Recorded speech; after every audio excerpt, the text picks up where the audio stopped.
2920, Volume 2, Sun's Dawn, 3rd of Sun's Dawn, 2920, the Isle of Artaeum, Somerset. Sothasil watched the initiates float one by one up to the oasam tree, taking a fruit or a flower from its high branches before dropping back to the ground with varying degrees of grace. He took a moment while nodding his head in approval to admire the day. The whitewashed statue of Sirabane, which the great mage was said to have posed for in ancient days, stood at the precipice of the cliff overlooking the bay. Pale purple proscato flowers waved to and fro in the gentle breeze, beyond ocean and the misty border between Artaeum and the main island of Somerset. By and large, acceptable, he proclaimed as the last student dropped her fruit in his hand. With a wave of his hand, the fruit and flowers were back in the tree. With another wave, the students had formed into position in a semicircle around the sorcerer. He pulled a small fibrous ball, about a foot in diameter, from his white robes. "What is this?" The students understood this test. It asked them to cast a spell of identification on the mysterious object. Each initiate closed his or her eyes and imagined the ball in the realm of the universal truth. Its energy had a unique resonance, as all physical and spiritual matter does. A negative aspect, a duplicate version, relative paths, true meaning, a song in the cosmos, a texture in the fabric of space, a facet of being that has always existed and always will exist. "A ball," said a young Nord named Weleg, which brought giggles from some of the younger initiates, but a frown from most, including Sodasil. "If you must be stupid, at least be amusing," growled the sorcerer, and then looked at a young, dark-haired Altmalas who looked confused. "Lilatha, do you know?" "It's Grom," said Lilatha, uncertainly. "What the Drachmef after they've Krevinasim, Karvinasim, but very good nonetheless," said Sothasil. "Now tell me, what does that mean?" "I don't know," admitted Lilatha. The rest of the students also shook their heads. "There are layers to understanding all things," said Sothasil.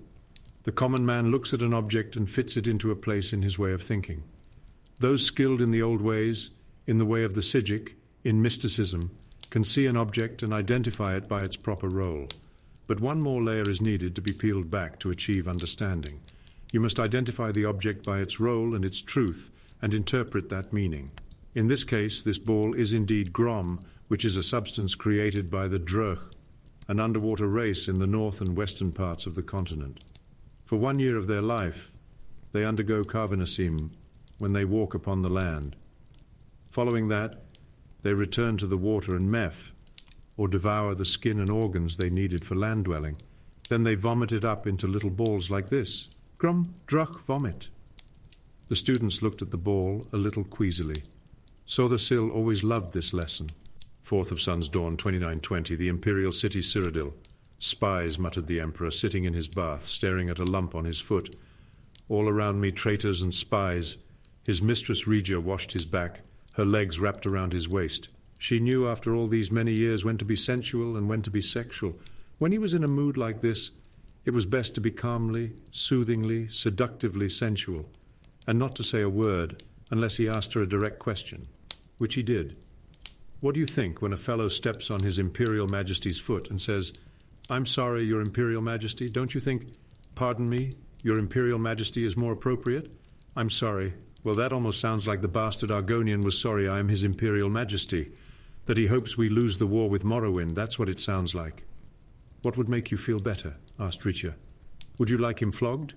He is only, as you say, the battle chief of Soulrest. It would teach him to mind where he's stepping.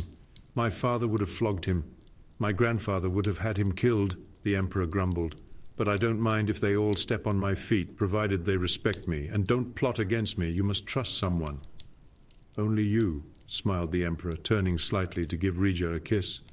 "And my son Julek, I suppose, though I wish he were a little more cautious."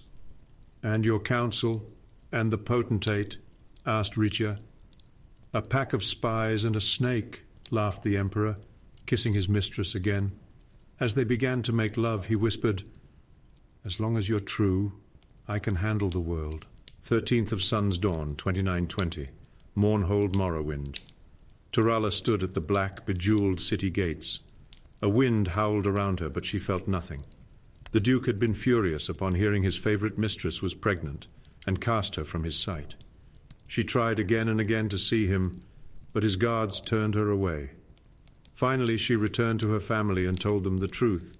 If only she had lied and told them she did not know who the father was, a soldier, a wandering adventurer, anyone. But she told them that the father was the Duke, a member of the House Inderil, and they did what she knew they would have to do, as proud members of the House Redoran. Upon her hand was burned the sign of expulsion her weeping father had branded on her. But the Duke's cruelty hurt her far more.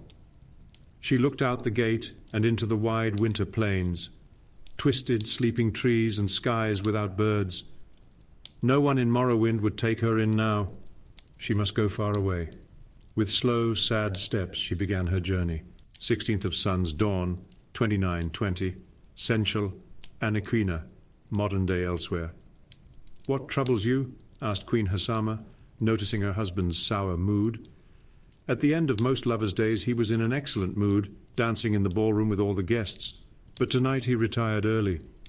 When she found him, he was curled in the bed, frowning. "That blasted bard's tale about Polydor and Eloisa put me in a rotten state," he growled. Why did he have to be so depressing? But isn't that the truth of the tale, my dear? Weren't they doomed because of the cruel nature of the world? It doesn't matter what the truth is. He did a rotten job of telling a rotten tale, and I'm not going to let him do it any more. King Drozel sprang from the bed. His eyes were rheumy with tears. Where did they say he was from again? "I believe Gilverdale in easternmost Valenwood," said the Queen, shaken. "My husband, what are you going to do?" Drozel was out of the room in a single spring, bounding up the stairs to his tower. If Queen Hasama knew what her husband was going to do, she did not try to stop him. He had been erratic of late, prone to fits and even occasional seizures, but she never suspected the depths of his madness, and his loathing for the bard, and his tale of the wickedness and perversity found in mortal man. 19th of Sun's Dawn, 2920. Gilverdale, Valenwood. "Listen to me again," said the old carpenter. "If cell 3 holds worthless brass, then cell 2 holds the gold key. If cell 1 holds the gold key, then cell 3 hold worthless brass. If cell 2 holds worthless brass, then cell 1 holds the gold key." "I understand," said the lady. "You told me. And so cell 1 holds the gold key, right?" "No," said the carpenter. "Let me start from the top." "Mama," said the little boy, pulling on his mother's sleeve. "Just one moment, dear. Mother's talking," she said, concentrating on the riddle. "You said cell 3 holds the golden key if cell 2 holds worthless brass, right?" "No," said the carpenter patiently. "Cell 3 holds worthless brass if cell 2... "Mama!" cried the boy. His mother finally looked.